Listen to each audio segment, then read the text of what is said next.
A few years ago, I worked in a mill located at the end of this road with my friend Mark. Mark was a very hard-working boy and my closest friend. The journey was long and wearying. We decided to drive in a routine, therefore I went first, and Mark went for a short sleep until midnight. It was the middle of the night and time for Mark to turn to drive the car. The road passes through the dense forest filled with the old banyan tree whose branches, aerial and grounded roots covering the whole area, making a spooky environment. Halfway into the forest, my car started making cranking noises, that giving the early indication of the car going to break down. But I didn't stop as we were in the middle of the dense, fright forest, so I accelerated my car's speed to pass the eerie forest fast as possible.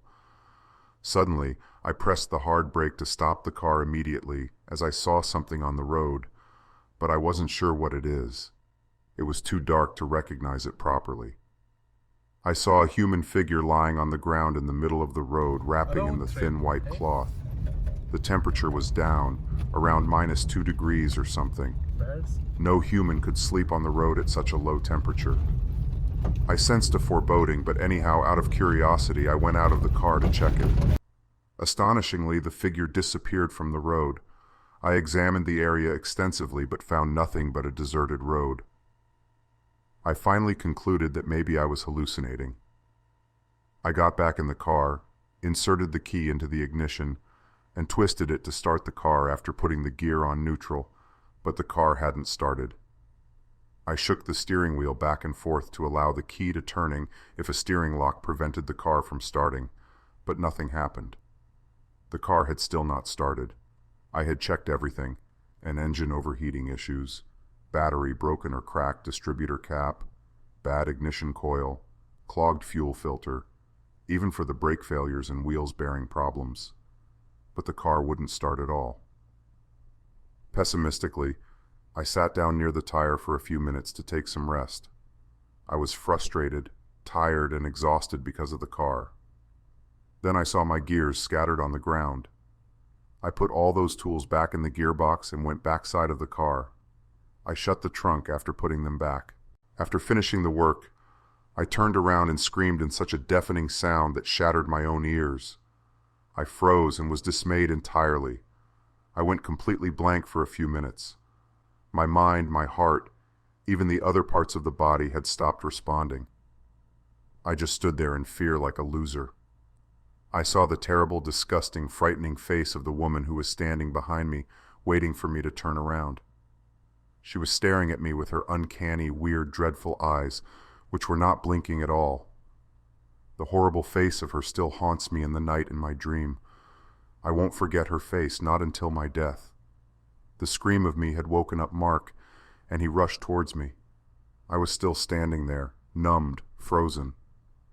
Mark tried hard to wake me up, but I wasn't feeling anything. I stood there unconsciously until Mark slapped me on my face. When I became conscious again, Mark inquired about the scream, but I didn't reveal anything to him, as I didn't want him to get scared like me, or on the other hand, he wouldn't believe me. The road was empty again. She was gone like a wind. Mark gave me a water bottle to drink. Moreover, we sat down inside the car for a couple of minutes.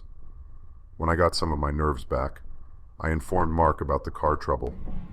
He was a more experienced mechanic than me, so he said, "Don't worry, I will take a look."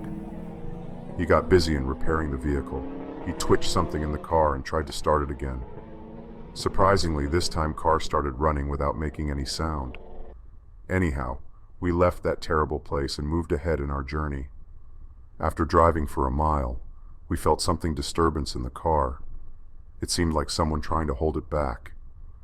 The car completely halted near the same old banyan tree, and it seemed like we never left that place. We had checked everything in our knowledge to fix the vehicle, but found nothing useful. I started to panic, but Mark gave me much-needed moral support that soothed me.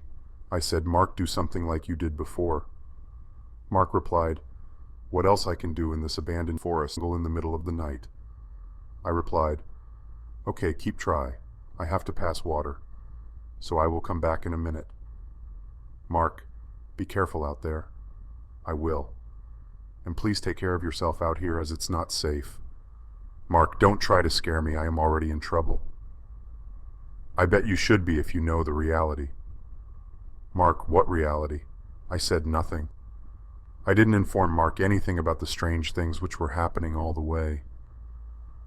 Mark started checking other parts of the car and wondering what caused the problem, but he couldn't figure it out. I went into the forest to make myself free. I was tinkling behind the banyan tree when I noticed the susurration coming from my back.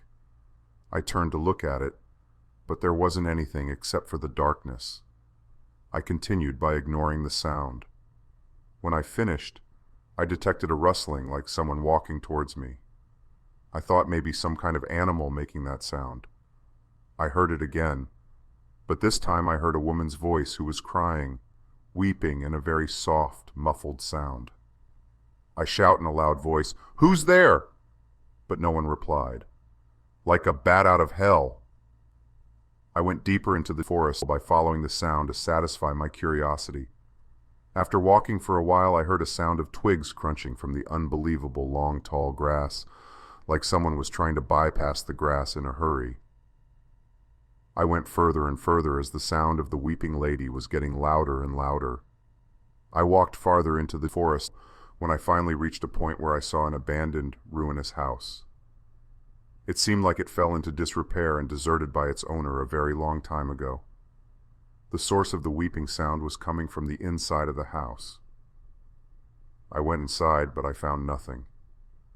The house interior wholly deteriorated and its structure was unsteady.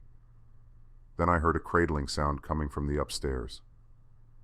I was frightened, but I wanted to know who made that sound, what is really happening. I saw a staircase leading to the open rooftop of the house.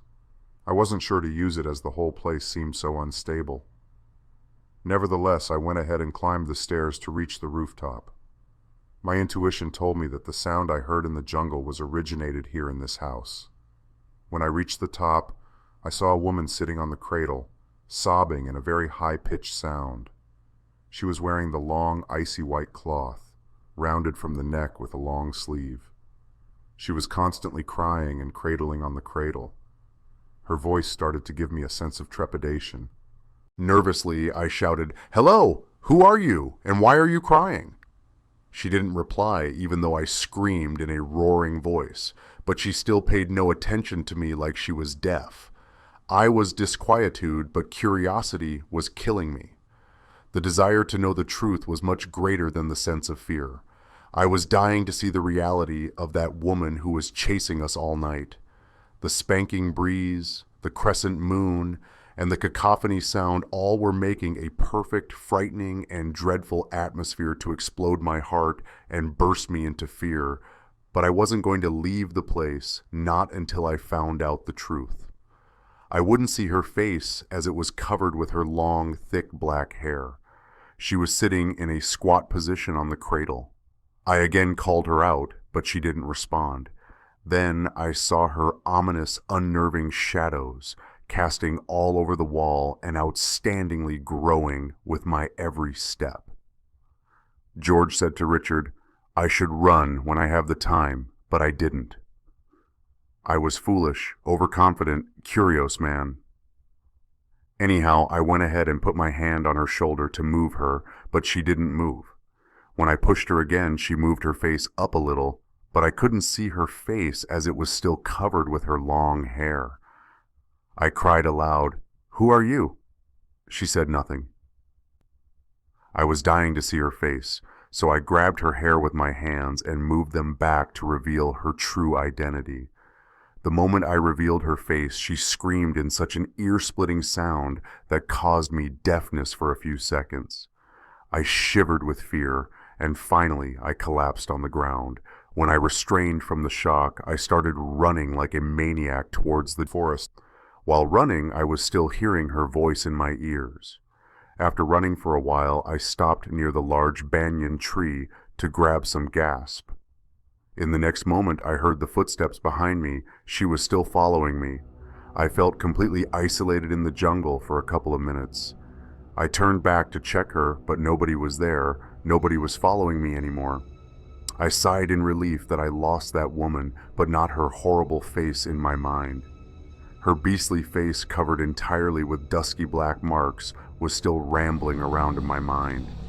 Her skin was black as squid ink, and her canine teeth were filled with blood, which was still dripping from her mouth like she just had the fresh meat, the meat of the man. In complete silence, I was scouring the area to find the lady, but nobody was there. I started walking again. After walking for a while, I heard the rustling sound coming from the tree's upper branches. When I moved my head up to take a glance, I saw her hanging from the tree, waiting for me. The most horrible, gruesome, seeped, horridest movement of my life. I screeched in an unbelievably thunderous voice and started running again like a lunatic. Eventually, I rushed toward my car. In a hurry, I opened the door and sat in the passenger seat. I screamed at Mark to go as I thought he already fixed the vehicle. Strangely, Mark was not moving. He was lying on the steering wheel. I thought maybe because of the hard work he did to fix the car, he got exhausted and fell to sleep. So I shouted in a high-pitched voice at him. I tried to move him, but nothing worked as he was still sleeping. Ultimately, I grabbed him from behind and pushed him back. I became numb, insensible for a second. My heart stopped pumping blood around the body. My lungs ceased entirely. My kidneys desisted filtering the blood. When I saw Mark's eyes were ripped from his eye socket, the blood was all over his body, and his eyeballs were lying on the ground. I was in deep trauma. I sat down there in silence for a second. I wanted to cry, but I couldn't as my voice wasn't responding to my command. I realized that I need to run, otherwise I will be dead. It will be a matter of time when I will be dead like Mark if I don't rush or run away from this forest.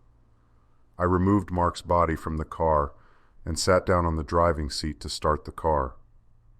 The car started giving me trouble again. I tried numerous ways to start it but failed all the time wretchedly. I begged to God, cried aloud, and did everything in my power to start the car, but failed miserably. I was losing my hopes. I was very near the end. At last, I twisted the car's key one last time, and miraculously, the engine started running. I sighed in relief and started driving instantaneously. After driving for a while, I heard the same susurration again from behind. I turned my head back spontaneously, but as usual, nothing was there. I continued my driving until I sensed something heavy on my right side. I felt like someone is sitting beside me, but I didn't have the courage left to check it. Ultimately, when I turned right, I saw the same woman sitting beside me, staring at me with her cat-like eyes. I got frustrated and agitated with her. Eventually, I lost all my control on driving and crashed into the same banyan tree. I don't remember what happened afterwards. The next morning, I woke up in the city hospital. I realized that some locals found me on the road after the crash and rushed me to the hospital.